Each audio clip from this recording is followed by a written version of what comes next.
আজকে আপনাদের একটি স্পেশাল রান্না করে দেখাবো, যেটা নর্মালি বাঙালি বাড়িতে বিশেষত খুব একটা হয় না। আমরা নানান রকম পোলাও, ফ্রাইড রাইস করে থাকি, বিশেষত এই শীতকালে।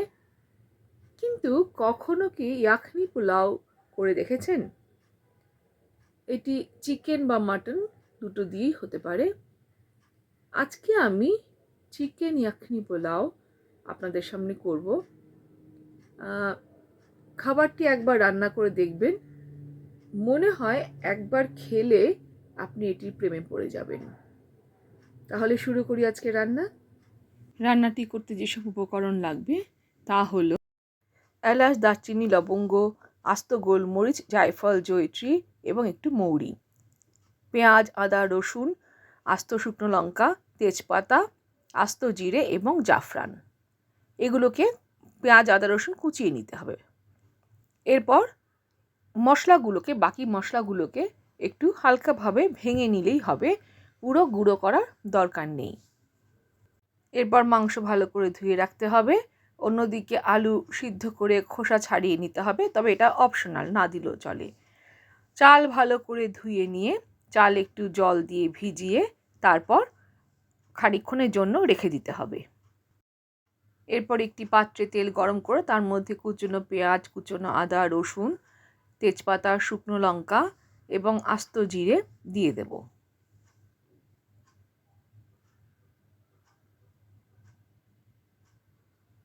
এটি একটু ভালো করে ভাজা ভাজা হলে যে মশলাটা আমরা অল্প ভেঙে রেখেছিলাম সেই মশলাটিকেও এখানটায় দিয়ে দেব।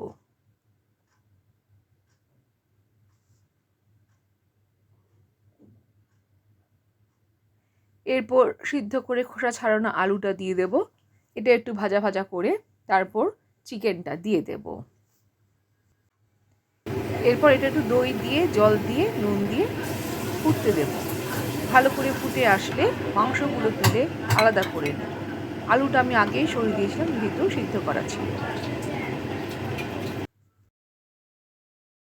এরপর অন্য একটি পাত্রে ভালো করে ঘি দিয়ে আমরা চালটাকে জল ঝরিয়ে নিয়ে সেটিকে একটু ভাজা ভাজা করে নেব। এই পর্যায়ে একটু গুঁড়ো গরম মশলাও দিয়ে দেবেন। এরপর চিকেনগুলো দিয়ে ভালো করে নাড়াচাড়া করে চিকেনের স্টকটা ছেঁকে দিয়ে দেব। বাকি অংশটা কিন্তু আর যাবে না। এরপর এটিকে হাই ফ্লেমে আপনারা খানিকক্ষণ সিদ্ধ হতে দেবেন, যত সময় না চালটা ফুটে ঝুরঝুরে হয়ে যাচ্ছে। শেষে আলুগুলো দিয়ে দেবেন। যেহেতু আগেই মশলা দিয়ে কষানো, সেজন্য কোনো অসুবিধা নেই, এই পর্যায়ে দিয়ে দেবেন।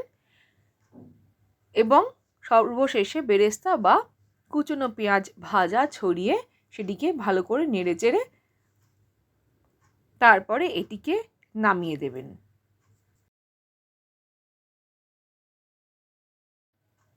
দেখুন একেবারে রেডি এবং ঝুরঝুরে পুরো দারুণ সুস্বাদু এই রান্নাটি। এরপর এটিকে একটু পেঁয়াজ শসা দিয়ে রায়তা বানিয়ে যদি খাওয়া যায় তাহলে দুর্দান্ত খেতে লাগে।